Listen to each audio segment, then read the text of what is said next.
जी हाँ, नमस्ते, नमस्कार, प्रणाम दोस्तों। उम्मीद करते हैं कि आप लोग अच्छे होंगे।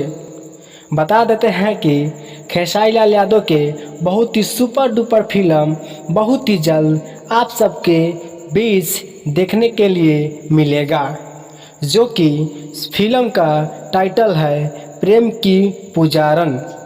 जी हाँ, फिर से बता देते हैं कि फिल्म के टाइटल है प्रेम की पुजारन, जो कि बहुत ही जल्द सिनेमा घर में देखने के लिए मिलेगा। खेसारी लाल यादव अपने फेसबुक पेज से पोस्ट किए थे कि बहुत ही जल्द फिल्म आ रहा है। तो आप लोगों को बताते हैं खेसारी लाल के फर्स्ट लुक कैसा है।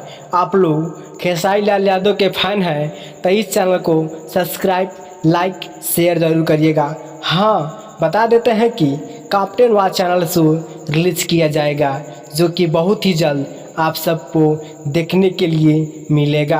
आप लोग का चहेता ट्रेंडिंग स्टार बोले थे फेसबुक पेज के माध्यम से कि मेरा फर्स्ट लुक कैसा है, तो आप लोग कमेंट बॉक्स में जाकर ज़रूर बताना। तो मिलते हैं अगला वीडियो में, तब तक के लिए बाय दोस्तों।